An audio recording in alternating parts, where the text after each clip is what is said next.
Boa tarde a todos. Então, eu sou José Poloni, gerente do setor educacional da Controlab. Quero agradecer a presença de todos aqui em mais um encontro online. Hoje, o tema é uso de cepas de referência, da escolha à aplicação. É o nosso último encontro online desse ano. Antes de iniciar, eu gostaria de passar algumas informações. Nós vamos ter aproximadamente 60 minutos para apresentação e 20 minutos para perguntas no final.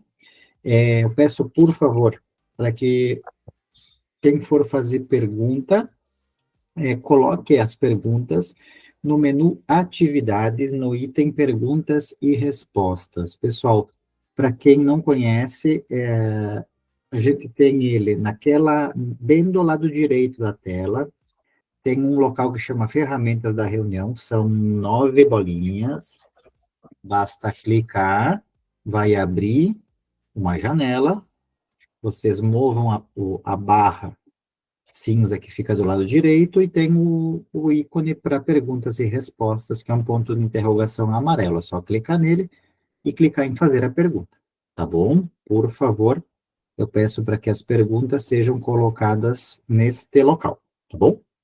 No final da aula, aí nós vamos disponibilizar no chat um link para que seja preenchido com o nome e e-mail de vocês para emissão do certificado.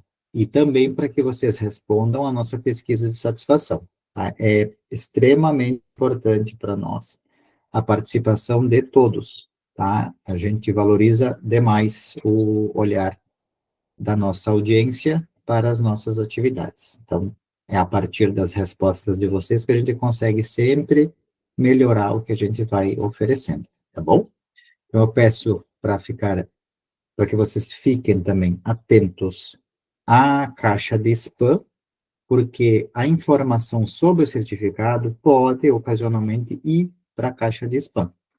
O certificado ele é disponibilizado na plataforma educacional da Controlab, tá? Então, é importante vocês prestarem atenção para o e-mail que vocês vão registrar no link, porque é ele que vai ser usado como login na plataforma educacional. Tá? E o certificado, ele só vai ser emitido para quem assistir a pelo menos 75% da aula, ok? Então, agora, nós vamos iniciar a aula. Eu vou passar a palavra para a nossa convidada de hoje, que é a Júlia Baruch. Ela é bacharel em microbiologia e imunologia pela Universidade Federal do Rio de Janeiro, mestre em engenharia de processos bioquímicos também pela Universidade Federal do Rio de Janeiro, e é analista técnica na Controlab. Júlia, por favor, fique à vontade para iniciar a apresentação. Obrigada, Poloni. Boa tarde. Boa tarde, pessoal. Antes de mais nada, queria agradecer a presença de todo mundo aqui nessa reunião. Eu sei que é uma rotina corrida que a gente tem, né, no laboratório, então agradeço, tá, que todos apareceram aqui hoje, estão querendo entender um pouquinho mais sobre cepas de referência, saber sobre esse assunto que é tão importante, e queria agradecer a Controlab também, né, eu sou microbiologista, eu adoro falar de microbiologia, então estou muito feliz da gente trazer esse tema, que é um tema muito importante, tá? Hoje a gente vai falar sobre o uso e aplicação, né, de cepas de referência. Vou tentar mostrar para vocês um panorama geral, desde a escolha dessas cepas, o que são essas cepas, como que a gente pode escolher uma cepa para utilizar no laboratório, até mesmo questão de descarte, tudo isso, tá? Eu vou compartilhar minha tela. Poloni, você pode só me confirmar se está vendo minha tela daqui a pouquinho? Peraí. Pode deixar. Tá todo mundo vendo? Tá certinho, tá Tá aparecendo. certo? Tá ótimo, então, gente. Então, vamos lá. O nosso tema hoje é o uso de cepas de referência da escolha à aplicação, tá? Então, antes da gente começar a falar sobre a aplicação dessas cepas, como escolher uma cepa, a gente precisa entender exatamente o que é uma cepa de referência, né? Cepas de referência, pessoal, são micro-organismos com características genotípicas e fenotípicas bem estabelecidas e que atuam como padrões de qualidade para garantir a confiabilidade, a reprodutibilidade e também possibilitar a comparação dos testes microbiológicos, tá? Tanto entre o mesmo laboratório, como também em outros laboratórios. É como se fosse, pessoal, um parâmetro, é um micro-organismo que a gente já conhece a característica dele, a gente já sabe como ele se comporta, ele tem um comportamento previsível, então nós sabemos exatamente qual é o resultado que é esperado. Então, eu gosto sempre quando eu estou começando a explicar o que é uma cepa de referência, né, para uma pessoa que está um pouco confusa exatamente sobre o que seria isso, dá um exemplo um pouco, chega a ser um pouco absurdo, né? Vamos pensar assim, uma prova de uma corrida em que eu vou realizar com o Usain Bolt, né? O Usain Bolt, ele seria aquela pessoa que vai correr muito, vai correr bastante, o resultado esperado é que ele termine em primeiro lugar, que ele fique lá na frente. Enquanto eu, Júlia, não corro absolutamente nada. Então, o resultado esperado é que eu fique lá atrás, seja a última pessoa a chegar naquela prova, né? E aí, se a gente vê o Usain Bolt chegando por último e eu chegando em primeiro, quer dizer que tem alguma coisa de errado nesse teste, né? Será que a pista estava correta? Será que não tem um desnível nessa pista? O tênis que o Usain Bolt estava utilizando, será que ele estava adequado? Será que a Júlia mesmo não é uma sósia dela? Claro que assim, isso é um exemplo muito bobo, né? Muito absurdo, mas quando a gente pensa numa realidade num laboratório de microbiologia, ele é super válido. Vou dar um exemplo aqui, a gente precisa fazer um teste de uma resistência a um determinado antimicrobiano. É necessário que a gente veja um micro-organismo, uma cepa, que tenha um gene de resistência àquele antimicrobiano, como também é necessário a gente verificar uma cepa que não tenha, uma cepa que seja sensível a ele, tá?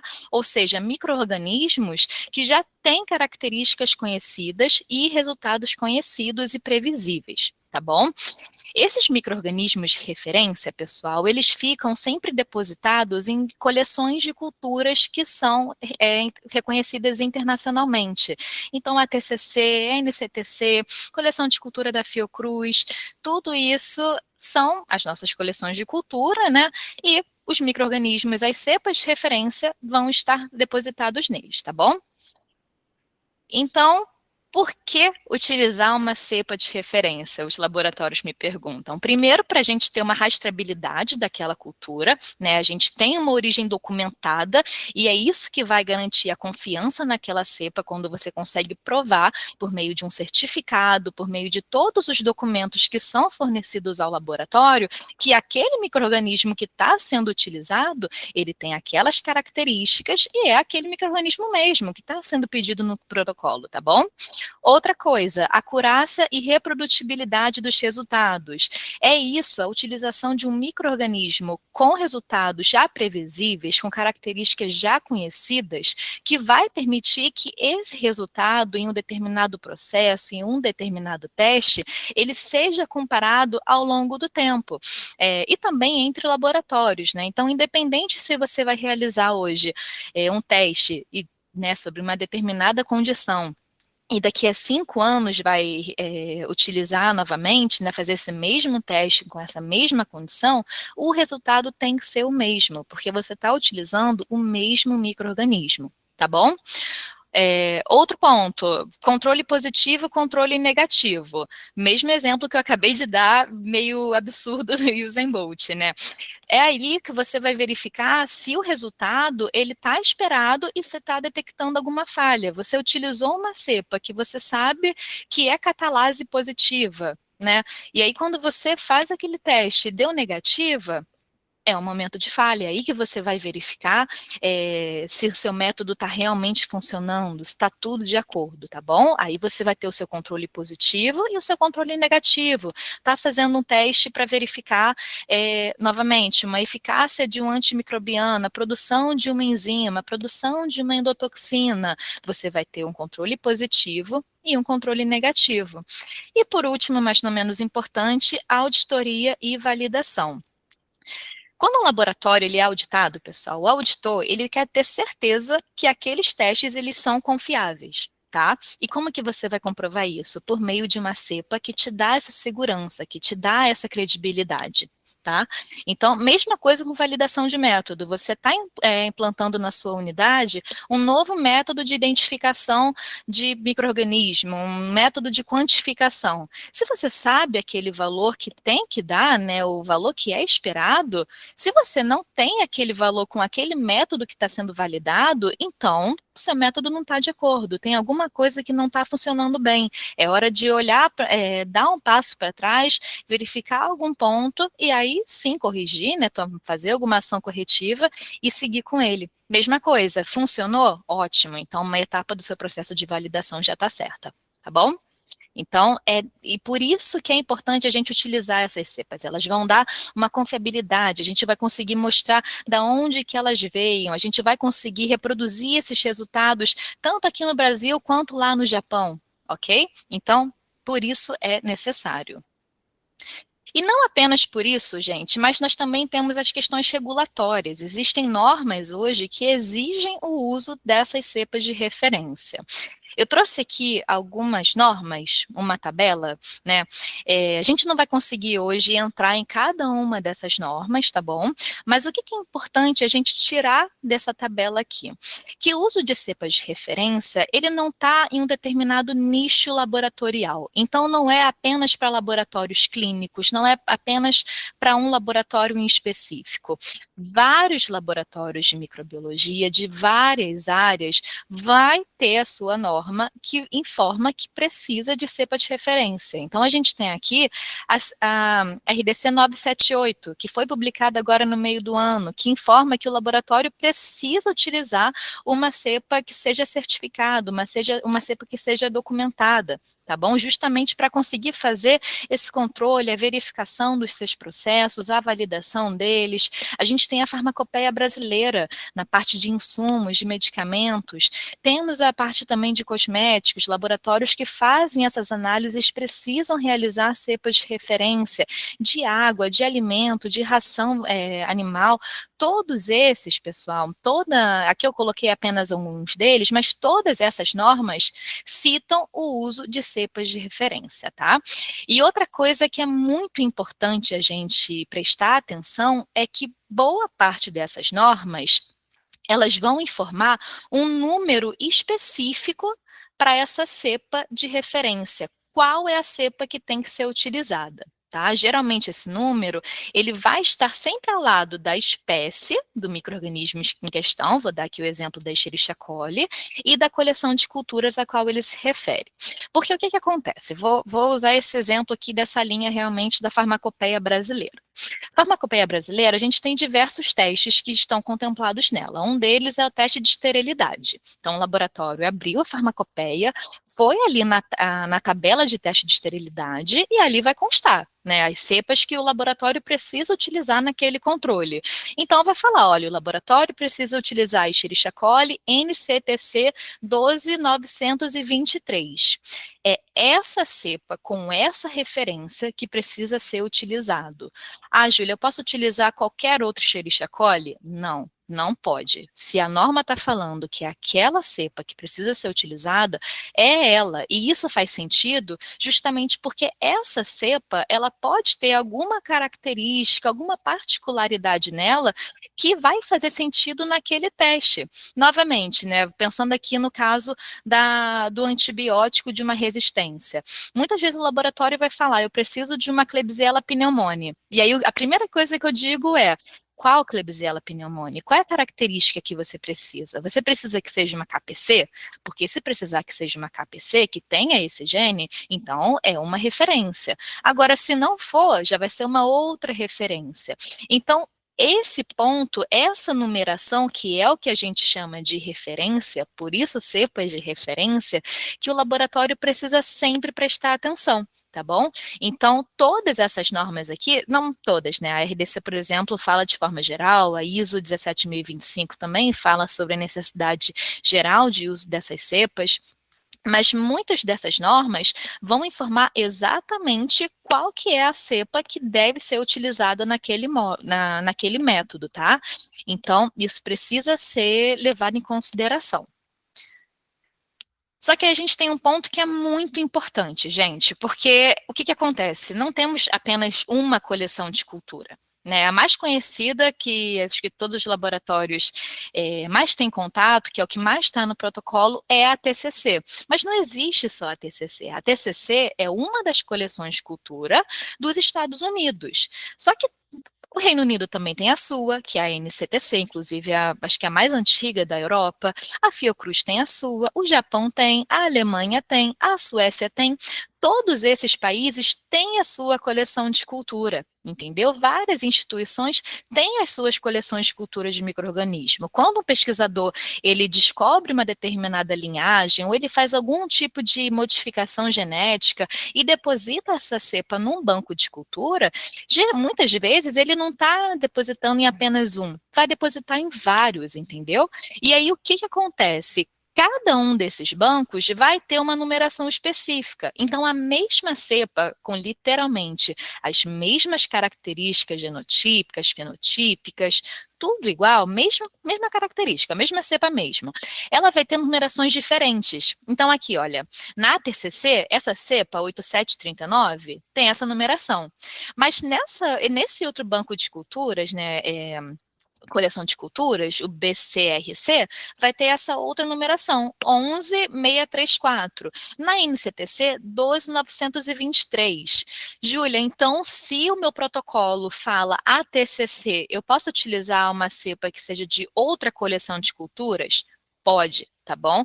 Por que eles não colocam todas as coleções de cultura ali no texto? Porque ia ser completamente inviável. Você imagina você pegar uma tabela e ali naquela tabela está escrito todas as coleções de culturas que aquela cepa que se encontra, né? Então, a TCC 1, 2, 3, 4, NCTC 5, 6, 7, 8 e por aí vai. Ia ficar um texto gigante, enorme, então não tem essa necessidade, ok? Então, muitas vezes, os protocolos, eles consideram uma coleção de cultura e aí o laboratório pode utilizar aquela mesma coleção de cultura ou então alguma outra, desde que faça essa correlação entre as coleções. Como que isso pode ser feito? Alguns sites das coleções de culturas, eu não sei se a TCC faz isso, mas a NCTC eu sei que sim, se a cepa estiver disponibilizada em outras coleções, ela vai colocar também ali no site, entende? Então, por exemplo, a NCTC 12923 também tem esse número na TCC, tem esse número nessa outra coleção de culturas, isso eles fazem. Mas uma outra forma de você verificar é por meio do WDCM. O WDCM é como um banco mundial de dados de micro-organismos, né? Como se fosse um catálogo. Então, a partir dele, eu coloquei até o link aqui embaixo nesse slide, a partir dele vocês conseguem fazer justamente essa comparação, entendeu? Você tem ali na ATCC, quero ver se ela está em outra coleção de culturas. Vou no WDCM e vejo se consta, e se consta, qual que é o número dela lá, tá bom? Aqui, eu coloquei até um slide da farmacopeia brasileira que informa justamente isso, né? Que nela, com a finalidade de indicação, foram listados os micro-organismos disponíveis na ATCC, mas os mesmos micro-organismos podem também ser obtidos em outras fontes. Ou seja, pessoal, tá com, né, viu uma TCC ali, mas você quer usar uma NCTC? Pode usar. Quer utilizar de uma outra coleção de culturas? Pode utilizar. Isso é recomendado, ok? Não há nenhum problema em relação a isso. Tá, então a gente entendeu o que é uma cepa de referência, a gente sabe exatamente para que utilizar uma cepa de referência. Agora a gente precisa saber quais são os critérios para escolher uma cepa de referência. Primeiro deles é justamente pensar na origem dessa cepa. Então, tem que ser de uma origem que seja confiável. NCTC, então, Banco do Reino Unido, ATCC dos Estados Unidos, DSMZ da Alemanha, CCOG da Suécia, mas existem várias outras coleções, tá? O importante é que seja uma cepa que esteja depositada em algum banco de coleção, alguma coleção de culturas que esteja reconhecida internacionalmente, ok? Outro ponto, documentação. Aonde você vai comprar essa cepa, o que eles te dão de documento? né? Então, é encaminhado um certificado de análise. Nesse certificado tem as instruções de como proceder com aquela cepa, como você deve manipulá-la, como deve armazená-la, tem as informações genotípicas e fenotípicas que a gente busca naquele material, né? Quando você for fazer uma auditoria, uma inspeção regulatória, o que que aquela auditoria ela vai te solicitar? Né, tem algum documento? O seu fornecedor, ele te oferece aqueles documentos? Tudo isso você precisa prestar atenção, tá bom? Não adianta comprar uma cepa e depois ir atrás dessa documentação. Isso precisa ser visto antes, tá? Terceiro ponto, objetivo de uso. Para que que essa cepa vai ser utilizada? Vai ser para um controle positivo? Vai ser para um controle negativo? Vai ser para algum ensaio específico? Eu quero verificar se a cepa tal vai produzir uma determinada enzima. Para que que vai ser? Tá? Então, é importante a gente pensar no objetivo de uso, porque com ele em mente, nós vamos no protocolo e vamos verificar exatamente qual é a cepa que tem que ser adquirida. Outro ponto muito importante que é sobre o MRC, gente. Material de referência certificado é a recomendação prioritária para rastreabilidade metrológica, tá bom? Tem algumas auditorias, né, alguns processos em que a cepa ela precisa ser certificada. Então, o que que seria isso, né? O certificado de análise com esse selo do Inmetro, tá? Isso garante que a cepa ela foi produzida com os critérios que são aceitos internacionalmente e são estabelecidos na ISO 17034. Isso, gente, é um diferencial. Esse é o padrão ouro quando a gente fala de uma cepa, tá? Quando você tem uma cepa certificada, né, oriunda de uma coleção de culturas, acreditada pela 17034, você consegue garantir essa rastreabilidade da melhor forma. Isso quer dizer que ela foi feita da melhor forma, entendeu? Porque são critérios altamente rigorosos, tá? Então, isso também precisa ser levado em consideração. E aí agora a gente passa para a parte de técnicas de manutenção de cepas de referência. Porque isso é uma parte muito importante quando a gente está falando desse material, né, de um micro-organismo. De nada adianta o seu processo estar todo funcionando corretamente, se na hora de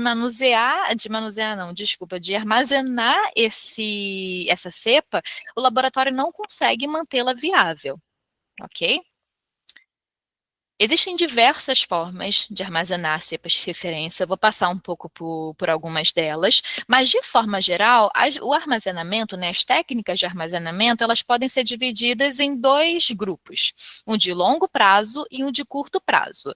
Cada um tem a sua vantagem, cada um tem a sua desvantagem e também tem o seu momento. As técnicas de longo prazo são técnicas que vão preservar melhor a viabilidade, o genótipo, o fenótipo por anos e até mesmo algumas décadas, tá? 3, 4 décadas. Isso porque a gente vai ter uma pouquíssima, como que eu posso dizer, manipulação daquele material. Ok? Agora, a desvantagem, custo alto, né? A gente requer um equipamento específico. Não apenas o equipamento é caro, mas a manutenção dele é cara. O gasto de energia dele é caro. Você precisa ter um pessoal treinado naquele equipamento. Então, tudo isso tem que ser levado em consideração. Outra coisa, teve um problema com infraestrutura, alguma falha de energia, alguma questão nesse sentido, corre o risco de você perder aqueles micro-organismos que estão armazenados, tá? Então, da mesma forma que tem vantagens de você armazenar esses micro-organismos a longo prazo, existem desvantagens, ok?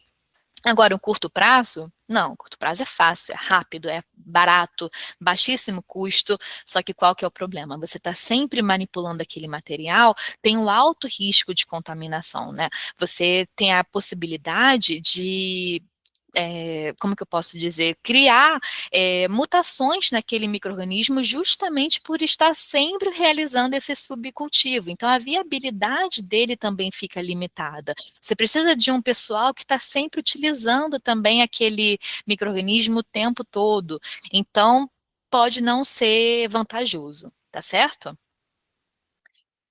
E o primeiro método que a gente vai falar aqui é justamente esse de curto prazo, que são os subcultivos periódicos, que é um método super simples, tá? Nele é apenas a transferência de uma pequena porção de uma cultura antiga para um novo meio de cultura fresco em intervalos regulares. Então a gente está falando ali, pode ser em placa de Petri, mas também pode ser um meio BHI inclinado, né? Conforme o laboratório achar melhor. Que é uma técnica bem simples. Vai retirar com uma alça, né, bacteriológica, retirar uma cultura, inocular, né, repicar em um outro meio novo, levar nas condições ideais para aquele micro-organismo e com o crescimento dele, você consegue utilizá-lo e, enfim, crescer novamente numa outra placa. Tá? Esse é o subcultivo periódico. Tem um momento dele ser utilizado. Tá? Não é para ser não é um método que tem que ser utilizado se você quer, enfim, armazenar durante um ano, nada disso. Agora, tenho ali a sua recomendação, vou falar também um pouquinho sobre isso mais à frente, tá? Óleo mineral estéreo também muito simples, tá? Nesse caso, a gente está falando de um meio de cultura, né, um HBHI também, só que a diferença é que a gente vai adicionar uma camada de óleo mineral estéreo ali, 2 a 3 centímetros, e depois vai armazenar em geladeira. O que acontece nesse método, gente? Nele, a gente tem, enfim, essa camada, né? O óleo, ele gera essa camada física protetora. Então, vai impedir a evaporação, tá? Vai impedir a entrada do oxigênio, a evaporação daquele meio e também a contaminação externa. Tá? Tem algumas bactérias que funcionam bem durante algum tempo, alguns meses, utilizando esse tipo de metodologia. Até mesmo alguns anos, se não me engano, 4 anos funciona bem. Disco de papel estéreo, também outro método super simples, tá? Em que a gente tem a utilização de discos de papel filtro estéreo impregnados com a suspensão do micro-organismo. Então, novamente, a gente vai ter uma cultura preparada em um meio adequado, vai inocular esse micro-organismo em uma solução salina, chegando ali na escala 0,5 de McFarland. Em paralelo, vai utilizar esse disco de papel filtro estéreo, tá? Que foi esterilizado antes, embebedar os discos nessa solução que a gente preparou anteriormente. Depois disso, deixar secar em condições assépticas e transferir os tubos para os discos, né, para tubos estéreis e armazenar. Tá certo? É um método que, se eu não me engano, durante alguns meses você consegue armazenar alguns micro-organismos, acho que algumas bactérias até durante 4 anos, tá? Solução fisiológica estéreo. A solução fisiológica estéreo a gente utiliza para manter as células em um ambiente isotônico e aí com isso evitar a lise osmótica. Como que funciona? A gente tem ali uma solução de 3 a 4 ml dessa solução fisiológica nos seus tubos de ensaio, autoclava essa solução, esteriliza ela, 15 minutos, 121 graus Celsius é o suficiente. E aí vamos pegar uma quantidade dessas colônias que cresceram, que foram preparadas em um meio adequado, suspender, fazer uma suspensão em diversos tubos e armazenar em geladeira. Por que eu falo suspender em diversos tubos, pessoal? Porque é interessante que quando o laboratório vai armazenar esse micro-organismo, não faça em apenas um criotubo. Tá certo? Que consiga fazer em vários, porque depois, quando você for utilizar, você vai tirar um, mas os outros vão estar ali, tá? Armazenados corretamente. Então, é legal você também pensar em relação a isso, tá? Quantos também vão ser feitos, vão ser preparados. Aí agora a gente entra no método de bem longo prazo, que é o freezer a menos 20 graus. O que ocorre, gente? Nessa temperatura, uma temperatura bem baixa, a gente tem a redução da atividade metabólica e isso acaba evitando o crescimento, né, rápido, né, acelerado e, consequentemente, a morte celular rápida também desse micro-organismo, tá? Então, o metabolismo, ele dá uma caída, o micro-organismo, ele continua estável ali, viável, só que não tem esse crescimento, essa morte rápida dele. Esse é o primeiro método que a gente precisa que eu vou falar aqui, que a gente precisa da utilização de crioprotetores. que são crioprotetores? Vou falar um pouquinho sobre eles mais à frente, mas os crioprotetores são substâncias que utilizamos para proteger a célula do congelamento, porque nessa temperatura a gente tem a formação de cristais de gelo, e aí isso pode acabar rompendo a membrana da célula, acabar impactando negativamente com a sua viabilidade. Tá? Então, a gente faz a utilização de crioprotetores. Nesse caso, a gente pode utilizar leite desnatado, DMSO, glicerol, existem alguns crioprotetores, tá? Como que funciona, então, esse armazenamento? Vai preparar a suspensão com o crioprotetor e o micro-organismo. Nesse passo é importante sempre aguardar ali cerca de 15 minutos, meia hora, para ter uma estabilização dessa ligação entre o micro-organismo e o crioprotetor. Depois, novamente, fazer algumas alíquotas em criotubos estéreis e armazenar em freezer -20. Liofilização. Aqui a gente também tem a necessidade de utilização de crioprotetores, tá bom? A liofilização é esse processo de conservação que remove a água das células por congelamento e sublimação a vácuo. O que isso quer dizer? Quando a gente leva no liofilizador, que é esse equipamento, nós temos um congelamento muito rápido desse micro-organismo, né, daquele material, e logo depois a água ela vai direto do estado sólido, do gelo, para o gasoso, não passa pelo estado líquido, né, não passa pela água, tá? E aí fica como se fosse um pó dentro do tubo. Como que funciona aqui também? A gente tem essa suspensão com o crioprotetor, faz também aquela aguarda, né, a 15 minutos, 30 minutos, igual anteriormente, né, com -20 °C, para ter uma estabilização dessa interação do micro-organismo com o crioprotetor, leva ao liofilizador, que vai realizar esse processo, sela hermeticamente e armazena, ok? E aqui depois nós temos também, por último, mas não menos importante, as temperaturas ultrabaixas. Quando eu falo ultra baixa, gente, é ultra baixo mesmo. É realmente temperaturas muito baixas. Aqui a gente está falando de ultra freezer -70 °, ou nitrogênio líquido a -196.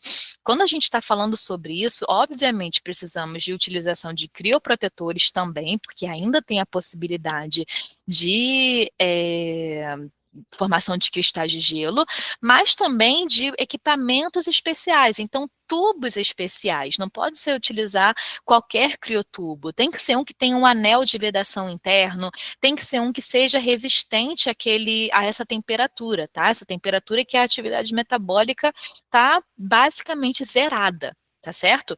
Então, vai preparar a suspensão da cepa com o crioprotetor, vai aguardar novamente, né, conforme já é feito, armazenar em algumas alíquotas, em alguns criotubos estéreis, e aí vai continuar. Se for armazenar em nitrogênio líquido a -196, esses tanques gigantes de nitrogênio líquido, o ideal é colocar durante 1 hora, assim, em freezer -70. Tá? Não levar direto para o nitrogênio líquido.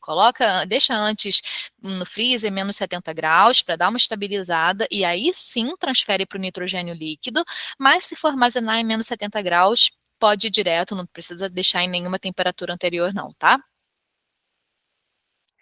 Agora, pontos de atenção nesse armazenamento.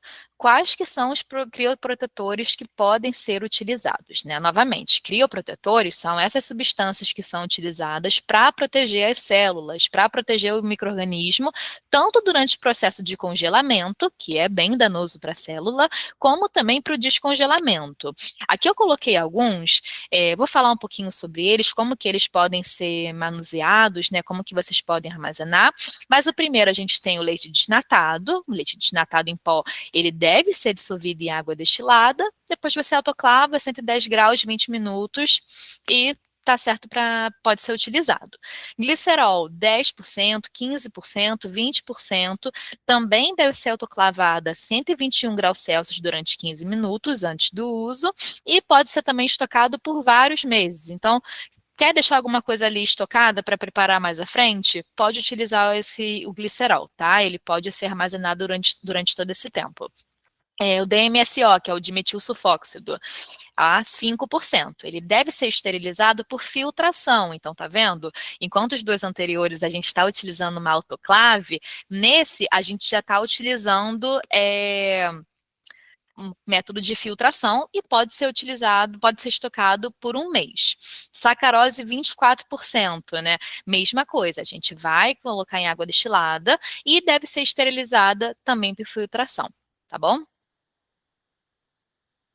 Outro ponto de atenção, a origem dessas células.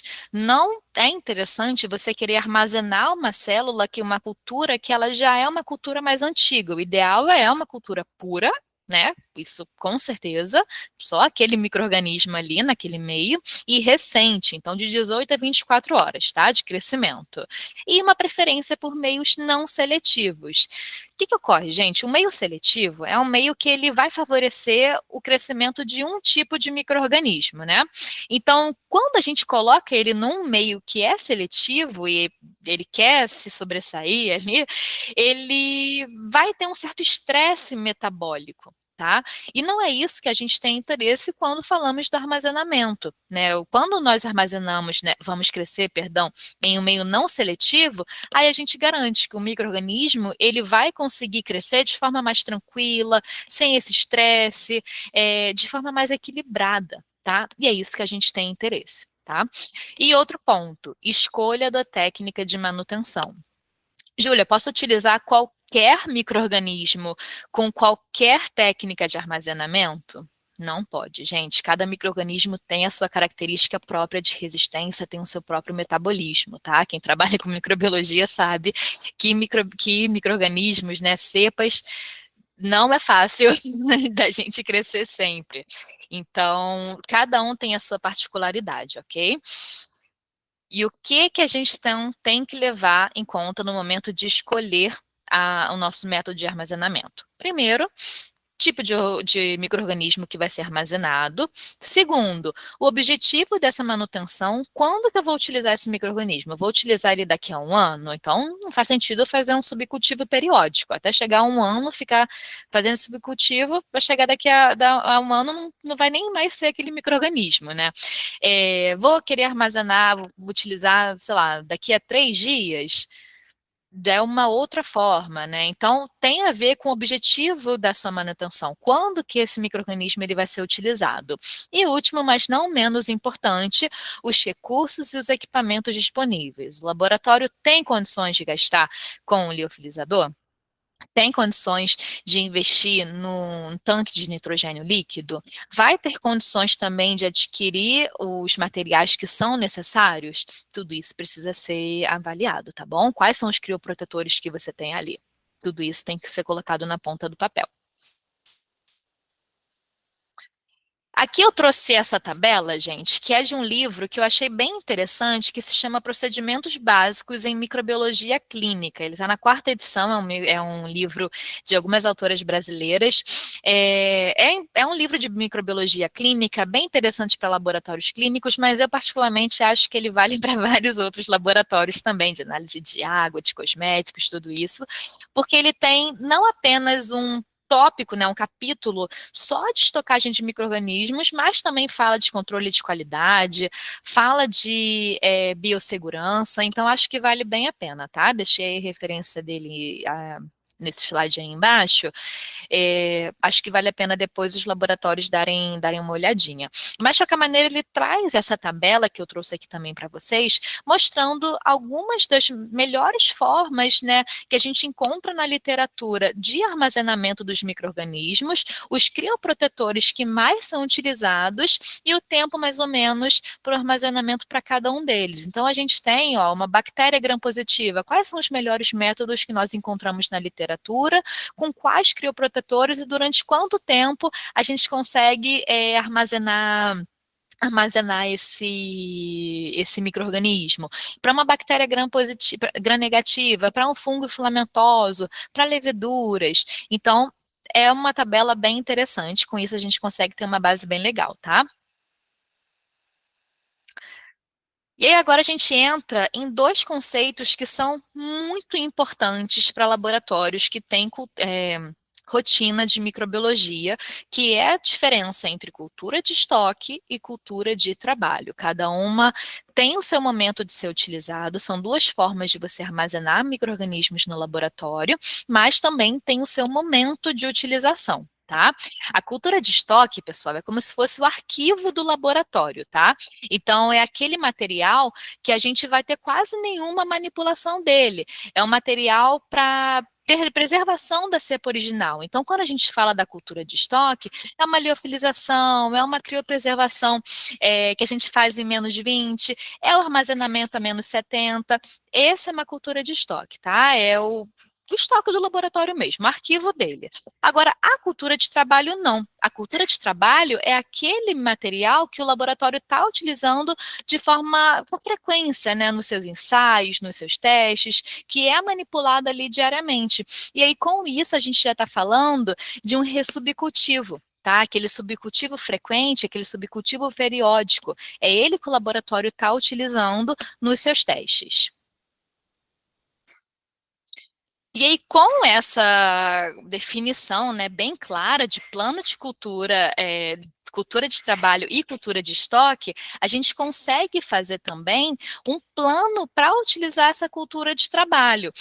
Eu vou mostrar aqui um exemplo utilizando uma cepa da Control Lab, tá bom? Que aí vocês vão conseguir entender legal, porque assim, recebeu essa cepa, tudo bem, eu utilizo ela uma vez e acabou, eu posso utilizar ela de novo, Júlia? Como que funciona, né, isso? A cepa da Controlab, gente, é uma cepa que liofilizada, tá? Ela deve ser reconstituída com solução salina, 400 microlitros, só que o próprio certificado informa que para você utilizar ela em placa, no momento de reconstituir, deve-se utilizar 100 microlitros. Então, eu utilizo 100 microlitros e depois os outros 300 eu jogo fora? Não, justamente a gente faz nessa apresentação para que o laboratório consiga sempre utilizar durante aquele mês, tá? Aquele mês, e aí depois disso descartar e ter sempre culturas novas, culturas frescas para o seu trabalho. Então, como são 400 microlitros, a gente consegue fazer o seguinte, colocar 100 microlitros numa placa, 100 microlitros nessa, 100 microlitros nessa, 100 microlitros nessa, tá? Então, a gente vai ter 4 placas, vamos chamar assim de placa-mãe, né? A gente vai reconstituir esse mesmo material em 4 placas, né? Placa-mãe. E aí, cada uma dessas placas nós vamos utilizar em uma semana de trabalho. Então, na minha primeira semana, eu vou utilizar essa primeira placa-mãe. E aí, todo dia que eu fizer a minha rotina, que eu fizer o meu teste, eu vou repicar essas placas filhas, vamos colocar dessa forma, a partir dessa placa-mãe, entendeu?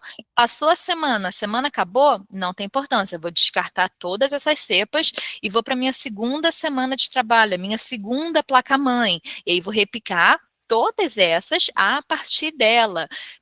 Acabou? Jogo ela, descarto, né, da forma correta, que é o que a gente vai tratar aqui, e vou para a minha terceira semana, e por aí vai. O que isso garante, pessoal? Que o laboratório vai sempre ter uma cultura fresca, uma cultura nova para esse trabalho, ok? Porque aqui na Controlab, todas as cepas, elas são de primeira ou segunda geração. Né?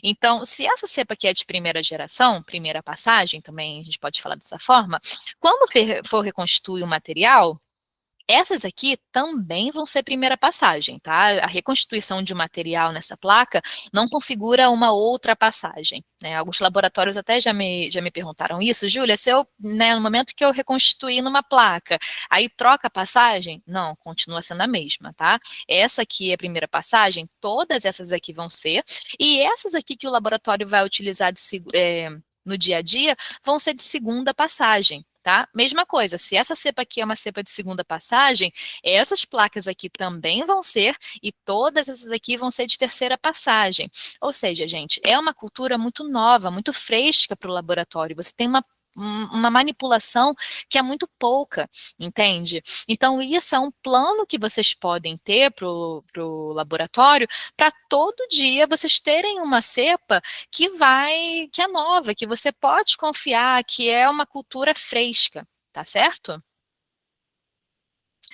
E aí, por que isso é interessante? Porque algumas empresas, né, alguns fornecedores, é o caso da Controlab, disponibiliza um programa mensal para o recebimento de cepa. Então, todo mês a gente vai receber, né, o laboratório que opta por isso. Ele recebe um frasco daquela cepa que tem interesse, e aí ele não precisa se preocupar com todos aqueles métodos que a gente estava falando, de liofilização, de freezer a -20, de nitrogênio com a -196, ultra freezer. Não precisa se preocupar com isso, em escolher o crioprotetor, em escolher o tipo de armazenamento, em realizar todos os testes, porque a gente fala assim de forma rápida, mas um armazenamento de cepa é um processo que você tem que ter muito trabalho, né? Muito cuidado, melhor dizendo. Tem que fazer sempre os testes para saber se aquela cepa ela continua viável, se teve alguma contaminação, né? Então consome mais tempo do laboratório, você tem mais recurso, exige, melhor dizendo, mais recurso, mais insumos. Tá? Precisa um gasto de luz, um gasto com manutenção do equipamento, tudo isso.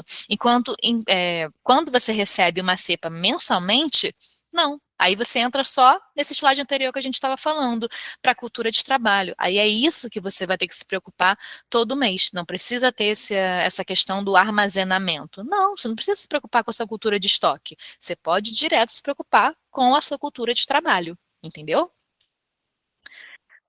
E aí a gente fala da reativação, né? Porque às vezes o laboratório faz tudo correto, o armazenamento da cepa está funcionando super bem, e aí no momento de reativar, né? Outro ponto que é bem importante quando a gente fala de uma cultura de estoque, vai reativar essa cepa, precisa fazer de forma adequada. Imagina, armazenou a cepa corretamente durante todo esse tempo e não consegue reativá-la da forma correta, né?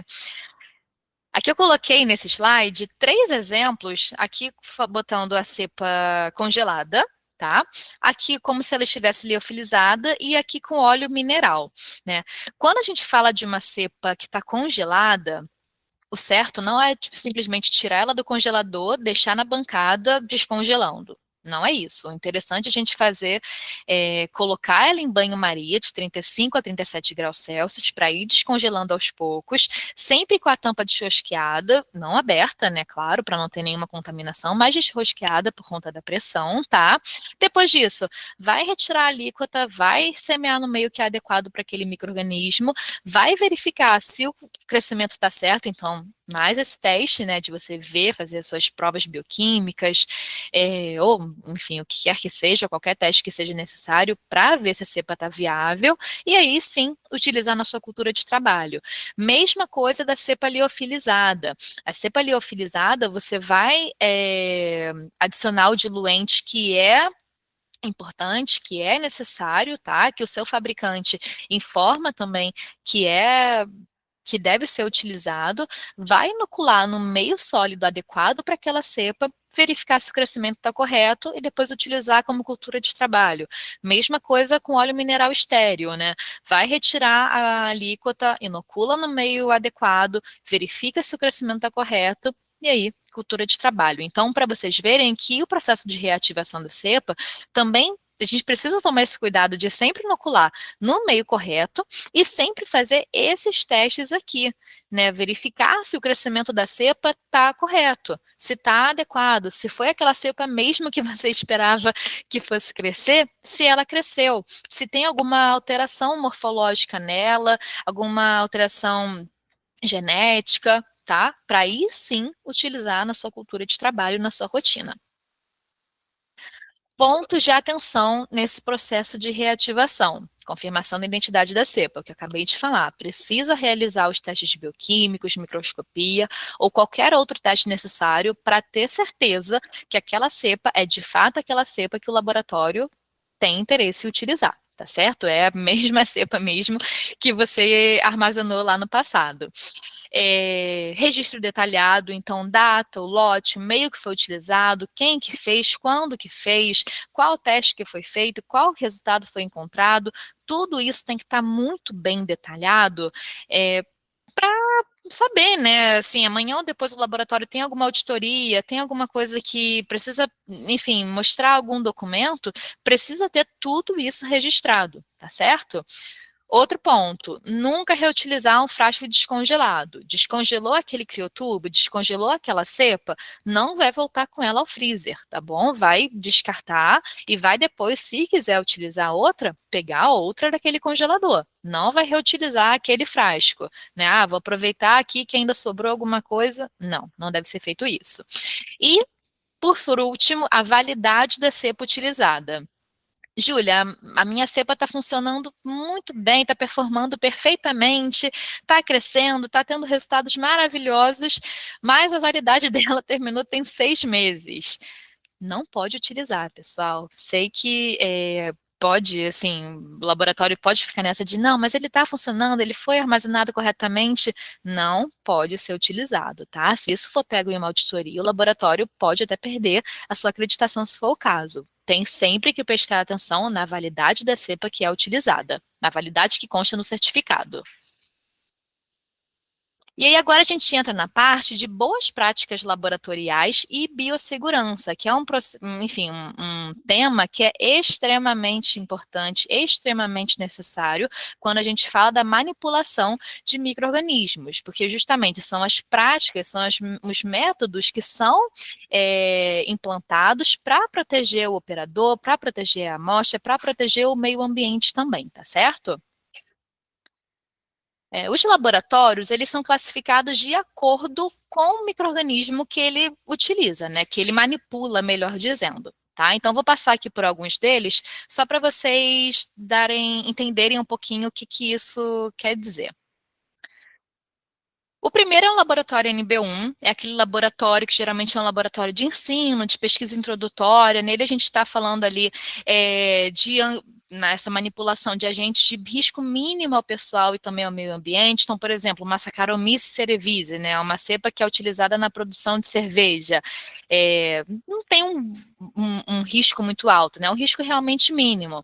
E ele conta com uma estrutura mais básica, não tem requisitos especiais. As práticas ali são as boas práticas de limpeza, então lavar as mãos, limpar as bancadas, não comer na pia, né, não beber na pia, isso nunca, mas utilizar um jaleco, uma luva também, tá? Mas nada muito especial em relação a esse laboratório. Agora o NB2. O NB2 não, o NB2 a gente já está falando de agentes de risco moderado que causa doença, mas geralmente já tem um tratamento disponível, tá? Então aí a gente já está falando de uma legionela, de uma helicobacter, e geralmente são laboratórios que a gente encontra, né? Um laboratório clínico, em hospital, em universidade, geralmente é de nível NB2. Tá bom? E aí nele a gente já tem um acesso mais restrito, já tem uma autoclave, né, que precisa ser utilizada, já precisa ter essa sinalização de risco biológico. O pessoal, ele precisa ser treinado para utilizar aqueles micro-organismos e todos os equipamentos do laboratório. A gente tem ali uma cabine de segurança biológica B2, classe 2, então já é um laboratório que ele um pouco mais especializado, ok? NB3, aqui a gente fala de agentes que podem causar doenças graves e potencialmente letais, que tem tratamento, pode existir, mas ainda assim é um risco maior. Então, uma Yersinia pestis, Clostridium botulino, são agentes de nível NB3. Aqui nós falamos de um laboratório com controle de acesso mais rigoroso. A manipulação tem que ser em uma cabine de segurança biológica de classe 2 ou 3, com monitoramento também da saúde da equipe. Os EPIs já não é apenas um jaleco, a gente está falando de um avental fechado, luvas duplas, proteção respiratória, aquela máscara especial, tá? Mas também não é todo laboratório que tem esse tipo de classificação. Geralmente são laboratórios ou de pesquisa ou então laboratórios de referência em saúde pública, tá? Que eles têm como que eu posso falar? Essa autorização, né? Essa capacidade de manipular esses micro-organismos.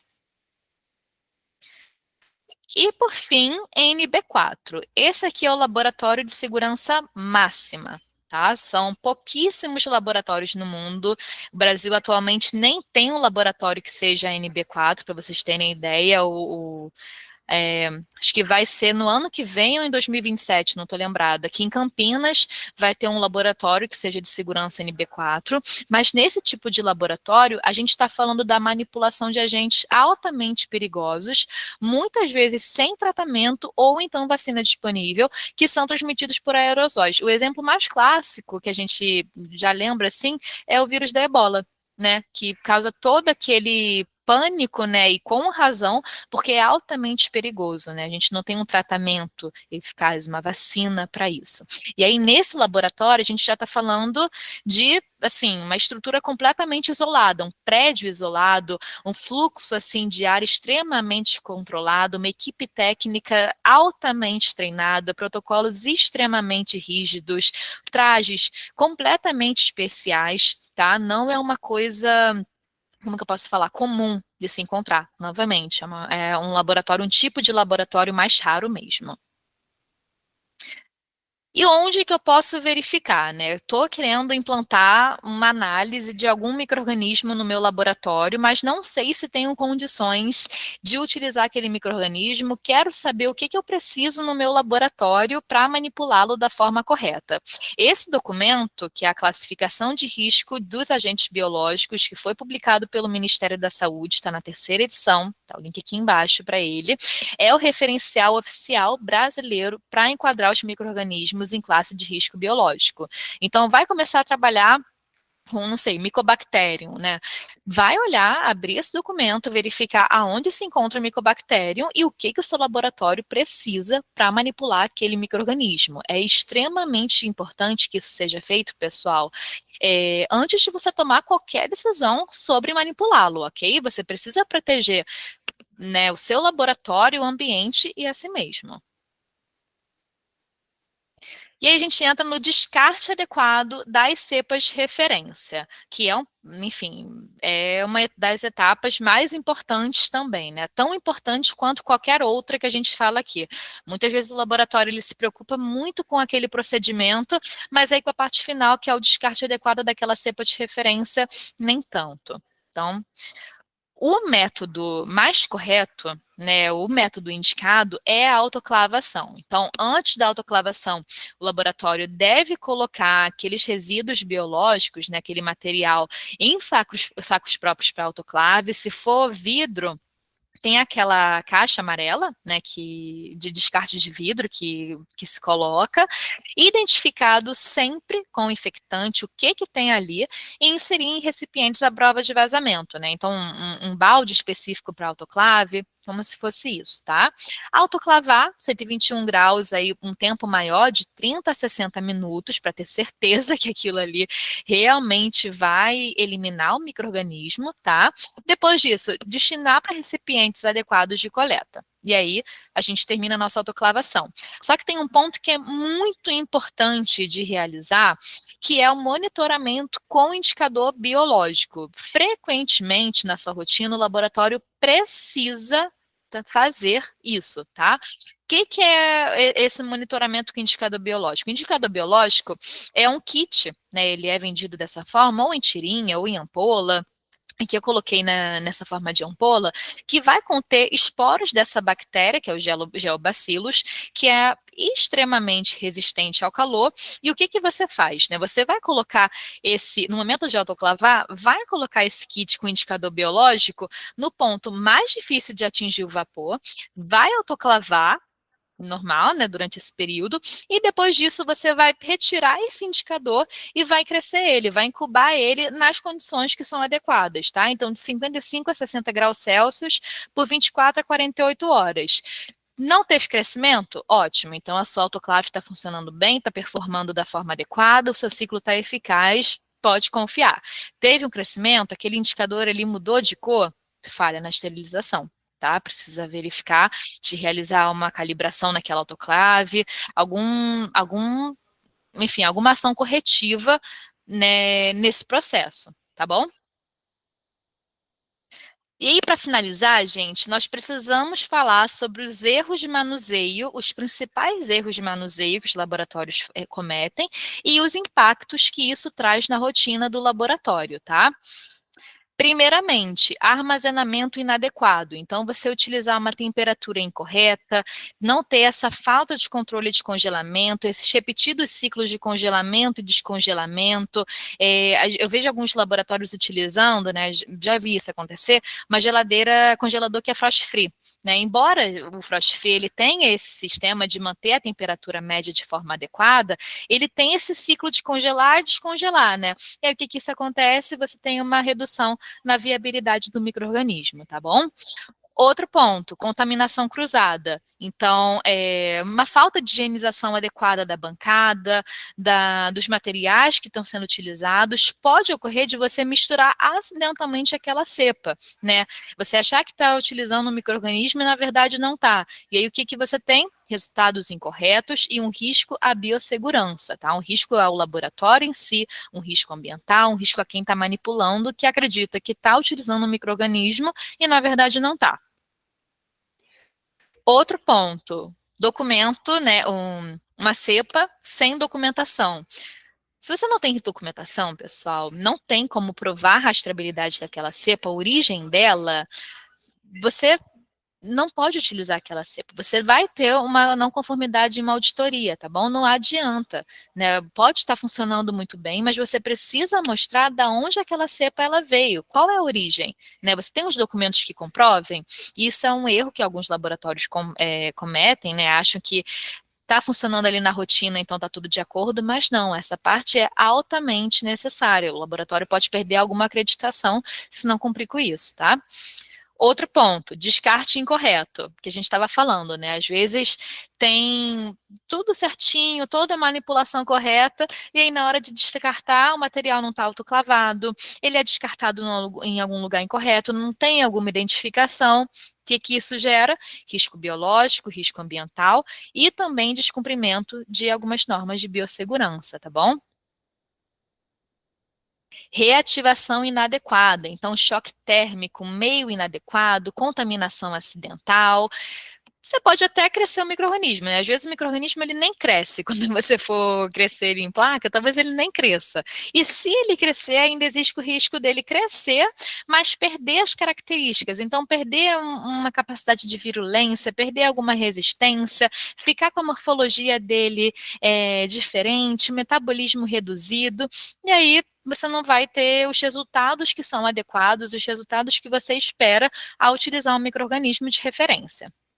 Outra coisa, manipulação sem biossegurança, né? Sem os EPIs que são necessários, sem a higienização adequada, fora do fluxo laminar ou capela biológica. Isso traz um alto risco para o operador, para quem está manipulando aquele material e também para o ambiente. E, novamente, preciso nem falar aqui, né, normas também em auditorias. Tudo isso é pego em auditoria, tá bom? Porque, novamente, o auditor, quem está ali fazendo esse processo do laboratório, quer ter certeza que está cumprindo com todas as normas, quer ter certeza que aquele resultado ele é confiável, quer ter certeza que não tem nenhum risco para o laboratório. Então, tudo isso precisa seguir. E por último, mas não menos importante, os subcultivos excessivos. O que que ocorre, gente? Toda vez que a gente faz um subcultivo, tem uma pequena alteração genética, né? Pode ter uma pequena alteração genética e fisiológica ali, tá? Então, tem essa possibilidade de mutação. Se você faz muito subcultivo, né? Faz, sei lá, 10 passagens daquele material, né? Daquela cepa, pode ser que na 10ª, o micro-organismo já tenha mutado a ponto de não ser mais o primeiro, o mesmo que a gente tinha ali naquele primeiro, entendeu? Na nossa segunda passagem. Então, você tem essa perda das características originais. A própria farmacopeia, ela informa que, olha, não ultrapasse 5 passagens, tá bom? A partir disso, utilizou acima de 5 passagens, a gente já está comprometendo o micro-organismo que é utilizado, tá certo? E os resultados da unidade também. E era isso, gente, que eu queria trazer para vocês. Espero ter contribuído um pouquinho para a rotina de microbiologia. Espero que tenha ficado claro. A gente tem agora uns minutinhos para algumas dúvidas, tá? Para alguns esclarecimentos. De qualquer maneira, também deixei o meu e-mail, então podem entrar em contato comigo, que eu estou à disposição, tá certo? Deixa eu parar aqui. Obrigado, Júlia. Muito Eu que bom. agradeço, Polônia. Separar. Foi muito bom, acredito que tenha sido proveitoso para todo mundo. Tem um montão de perguntas, Ah, além de um montão de parabenizações, né? Então, olha que coisa boa. só antes de ir para as perguntas, vou reforçar com o pessoal, tá? O link da pesquisa de satisfação, ele está no chat, eu acabei de testar, ele está abrindo, tá? Funciona direitinho. Reforço também, mais uma vez, a pesquisa de satisfação é extremamente importante para nós, tá? Então, por favor, acessem o link, preencham ela, que a gente utiliza as informações que vocês passam para a gente de retorno sobre as atividades que a gente realiza, tá?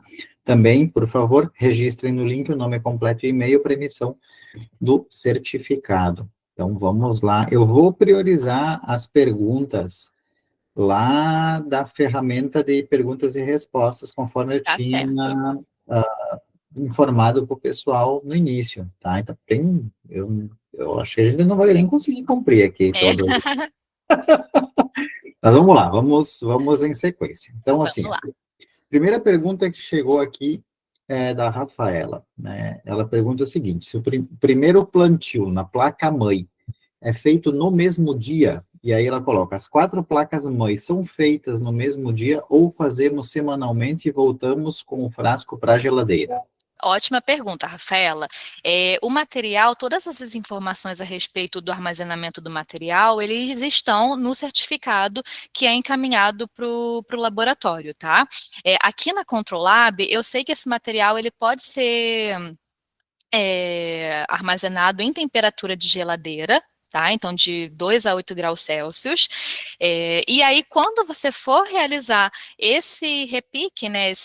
Repique não, essa reconstituição do material, o ideal é que todo ele seja feito. Então, você vai reconstruir todo aquele material e as 4 placas todas no mesmo dia, tá certo? E aí, as outras placas da semana que não. Dia após dia, você vai fazer aquelas placas filhas. Tá? Então, tem ali 400 microlitros. Nesses 400 microlitros, você vai usar todo aquele volume, vai fazer as suas 4 placas e aí guardar na sua geladeira, tá certo? E aí sim, você vai conseguir todo dia fazer as suas placas filhas. Ficou claro? Acho que sim. Tá ótimo. Ela botou um joinha. Júlia, eu acho que é conectado com essa, lá na sequência, inclusive, da Uhum. Raquel. Essa placa-mãe, ela coloca assim, entre aspas, fica na geladeira. Então, até a 4ª semana.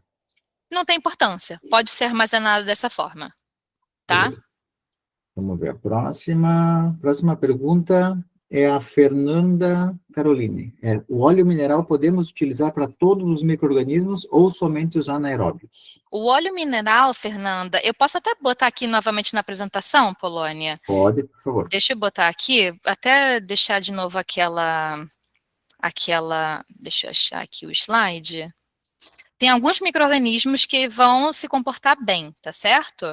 Com o óleo mineral. Deixa eu verificar aqui. Vou botar aqui de novo, apresentar novamente. E esses slides depois vão ficar disponíveis também, né? Então, ela pode até dar uma olhada. Mas tá vendo? A gente tem aqui um óleo mineral também para fungos filamentosos. Aqui na minha frente estava aparecendo. Para fungos filamentosos, tá certo? E aí, no caso, não tem nenhum crioprotetor, pode ser armazenado por mais tempo. Mesma coisa aqui, olha, para bactérias esporuladas, para gram-negativas, pode ser utilizado sim, tá? Perfeito. Júlia, tem uma pergunta, a Caroline, acho que é sobre aquela anterior também, ainda relativa à anterior. Essa placa-mãe cultivada, ela é armazenada sobre um resfriamento. É necessário adicionar um crioprotetor? Se sim, como adicionar? Não, essa placa-mãe é uma placa mesmo de Petri que você vai crescer o seu micro-organismo, tá bom, Caroline? Então, não tem essa necessidade do crioprotetor. O crioprotetor, quando a gente está falando dele, a gente já está falando de um método de uma liofilização, um nitrogênio líquido, freezer menos 70. É isso que a gente fala do crioprotetor, em que a gente vai fazer a suspensão do micro-organismo com o crioprotetor. Mas na placa mesmo, não vai acrescentar o crioprotetor. Tá? Beleza. O Yuri pergunta se existe documento e ou certificações com informações de antibiograma nesses casos de cepas de referência? Tem sim, Yuri. Em relação ao antibiograma, é o CLSI, é o CLSI? É o CLSI, se eu não me engano, que a gente vai... Deixa eu até encontrar aqui, eu acho que eu botei também na minha apresentação. Não, BRCast também. Deixa eu botar aqui novamente. Só um momentinho. É o BRCast, desculpa. Estão vendo? Olha, o BRCast, que é o documento, né, de teste de sensibilidade a antimicrobianos, mostra protocolos de padronização de discos e que vão exigir cepas de controle de qualidade, tá certo? Então, você tem ali os seus antimicrobianos e também os micro-organismos que são utilizados. Tá? Então, vai ter para cada antimicrobiano, tem uma tabela e os micro-organismos que vão servir como um controle para cada um deles. Beleza. Júlia, o pessoal está em grupo que eles informaram antes, IGESP e Medicina Diagnóstica. Tá Eles ótimo. perguntam, o TSB glicerol já é estéril segundo a bula, por que a orientação de autoclavagem?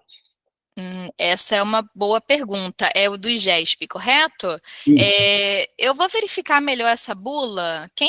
IGESP, eu acho que eu tenho o contato de vocês. E vou depois verificar.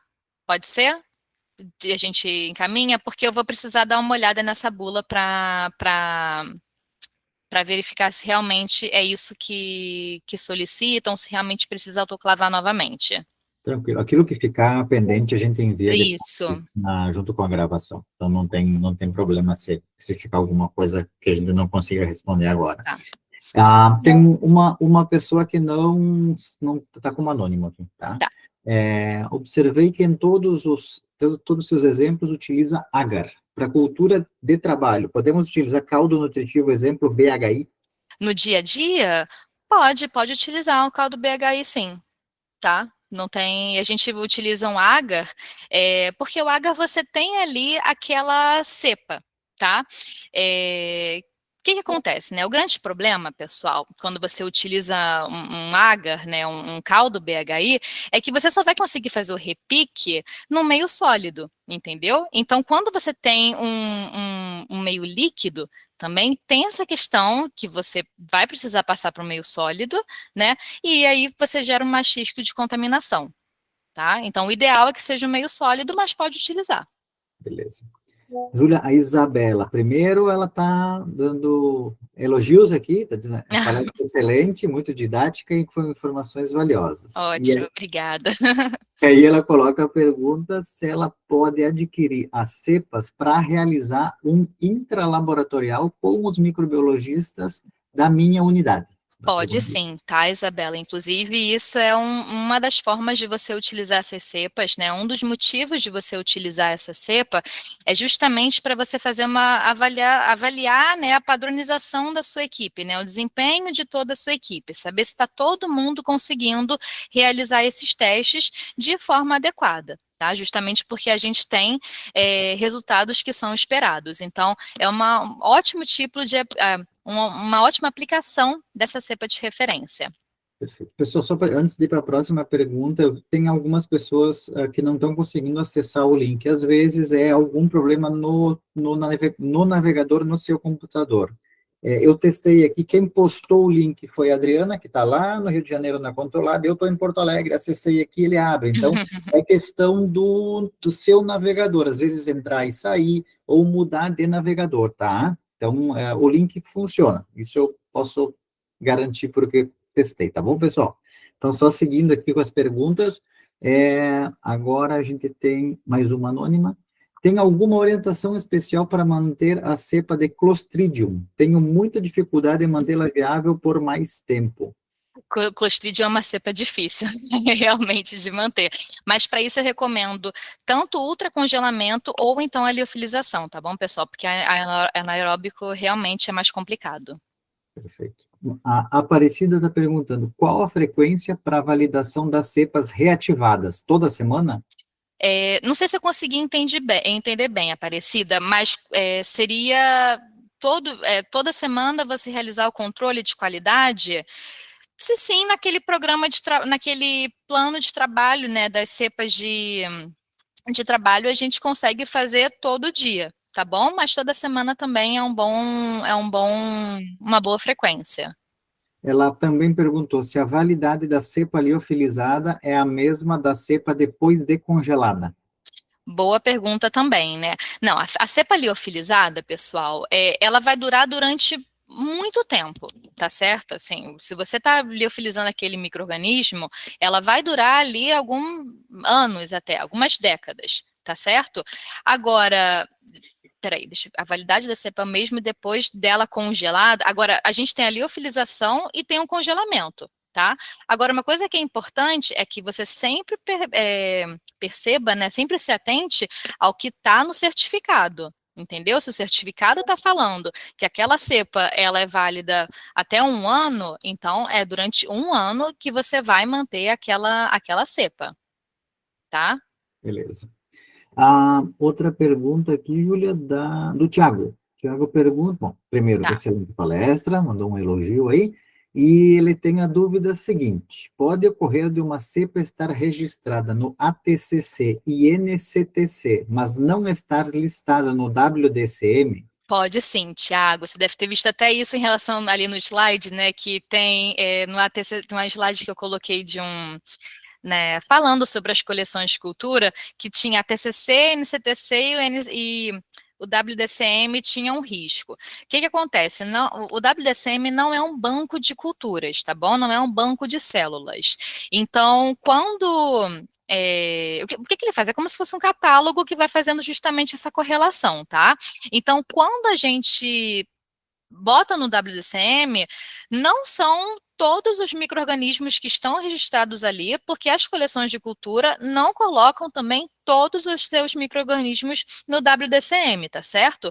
O que não significa que aquele micro-organismo não exista, que ele não possa ser utilizado. A única coisa que acontece é que aquele micro-organismo, por algum motivo, ou a coleção de culturas não registrou ele no WDCM ainda, ou então até registrou, só que esse processo de incorporação nesse catálogo, ele pode demorar um pouquinho, tá? Então é por isso, pode utilizar uma cepa que não está no WDCM também. Beleza. A Naila está perguntando como é o processo para certificar uma alteração genética em um determinado micro-organismo no laboratório de pesquisa dela. Muito boa essa pergunta, porque é muito comum para laboratório de pesquisa, né? Fazer uma alteração genética e aí precisar utilizar ele para alguma validação de algum método ou alguma coisa nesse sentido. Nesse caso, Naila, cada coleção de culturas tem a sua regra específica, tá? O que eu te recomendo? Entrar no site da coleção, entrar em contato com a coleção que você tem interesse em depositar, então ATCC, NCTC, qualquer coisa, alguma coleção, tá? Verificar o passo a passo dela. O que eu posso te garantir nesse primeiro momento? Que o que vai ser solicitado para você é justamente todos os documentos que você tem, todas as informações que você tem referente àquela cepa, tá? Então, a morfologia dela, as provas bioquímicas, a genética, o que você tiver, eles vão solicitar. Tá? E também a gente tem duas possibilidades de você depositar uma cepa em um banco de culturas. Tem um depósito que a gente chama de aberto, né? E aí então é um que todo mundo pode usar, qualquer pessoa pode utilizar, como também existe um depósito fechado, que a gente chama, né? Então é como se fosse uma patente, entende? Você deposita na NCTC e a NCTC só vai fornecer aquela cepa para você, entendeu? Isso também pode ser feito. Tá? E aí são regras também que são diferentes. O ideal é você entrar no site da coleção de culturas, entrar em contato com eles e aí verificar qual que é a regra para cada uma. Perfeito. Júlia, para a gente ficar fiel ao nosso horário, eu vou fazer só mais uma pergunta, Tá tá? ótimo. E aí a gente vai encerrar a nossa atividade. Vão ficar várias perguntas aí. Um Tem povo, as um pessoas monte de gostaram. perguntas. Mas eu peço para o pessoal ficar tranquilo com relação às que não forem respondidas nesse momento, porque elas serão respondidas no vídeo, na gravação, que vai ser Sim. fornecida para vocês. Então, bem tranquilo, tá? Então, vamos só para a última pergunta comprida. Micro-organismos anaeróbios, como Não, acho Clostridium que tem uma antes perfringens. dessa, Ih, o é que tem... Polônia, do anônimo, que É é a verdade. validade da cepa. Pulei o anônimo. Desculpa, vamos lá. Então, a validade da cepa é o que está no certificado, mesmo se eu conservar ela em nitrogênio? Isso, pessoal, é a validade que está no certificado, tá? É sempre prestar atenção nessa validade que consta. Júlia, mas se eu conservar ela em nitrogênio, eu consigo armazenar durante muito tempo. Sim, sei disso, tá? Mas mesmo assim, para um processo de auditoria, o que o seu fornecedor consegue te garantir que aquela cepa vai conseguir performar da forma adequada é durante aquele período que consta no certificado. Isso acontece bastante, né? Às vezes a gente vê algum laboratório falando, mas eu armazenei corretamente, a cepa estava funcionando bem, mas aí vai ver, ela estava fora do certificado. E aí, com isso, o laboratório não consegue nem, como que eu posso falar? Argumentar, né? Porque o seu está fora daquela validade, entendeu? Então, por mais que você conserve ela em nitrogênio, precisa respeitar a validade que consta no certificado, tá bom? Perfeito. Bom, pessoal, nós vamos disponibilizar a gravação posteriormente, junto com o e-mail do certificado. Por favor, lembrando, mais uma vez, fiquem atentos à caixa de spam. Infelizmente, às vezes, acaba acontecendo do e-mail que informa sobre o certificado ir parar na caixa de spam, tá? Então, fiquem atentos a isso. Como já mencionado, o número de perguntas foi enorme, foi um sucesso. Que coisa boa, fico feliz. Então, aquilo que não foi respondido, fiquem tranquilos que vai ser fornecida a resposta no final da gravação. Caso alguém tenha também alguma dúvida, não fez a pergunta agora, tem alguma dúvida e queira fazer, é só entrar em contato por e-mail com a gente, tá Isso, bom? gente. Alguns aí já tem, inclusive, meu e-mail, eu já vi algumas carinhas conhecidas, algumas pessoas que eu já conversei. Então, podem entrar em contato comigo, tá bom? Se eu não souber responder alguma coisa, vocês sabem que eu sempre vou atrás, a gente sempre vai atrás dessa informação para disponibilizar para vocês. Fico muito feliz com todos que conseguiram participar, que fizeram suas contribuições, fizeram as suas perguntas. Poloni, muito obrigada novamente, tá bom? Pelo convite, gostei demais de estar aqui hoje. Meus amigos falam que eu adoro, eu gosto muito de falar. E falar de microbiologia, então eu gosto mais ainda. Não, foi ótimo, Julia. Eu quero agradecer a excelente aula que tu ministrou, agradecer Obrigada. a participação de todo mundo. Também dizer que é o nosso, como eu falei no início, esse é o nosso último encontro online desse ano. Agradecer a todos que estiveram presentes ao longo do ano. A gente tem tido um público bastante regular, acima de 200 pessoas, para quintas de tarde, às 15 horas, eu considero um público maravilhoso. Pois é. Então, a gente Agora fica em, muito agora feliz. em novembro, né? Exato, chegando no final É, do ano. Então, assim, a gente fica muito feliz e a gente vai sempre buscar trazer conteúdos relevantes como, né, e ministrantes que dominam o assunto como a gente fez hoje, para ir ajudando todo mundo nos seus devidos locais de trabalho com as informações que a gente consegue fornecer, tá bom? Então, muito obrigado a todos, estejam sempre atentos às nossas redes sociais, página, tem muita informação disponível, informação de alta qualidade, gratuita, materiais em PDF para vocês baixarem e utilizarem nos seus locais de trabalho, ok? Então, fiquem sempre conectados conosco e nos vemos nos encontros online no ano que vem. Obrigado, Júlia. Obrigado, pessoal. obrigada, gente. Tchau, tchau, pessoal. Tchau, tchau.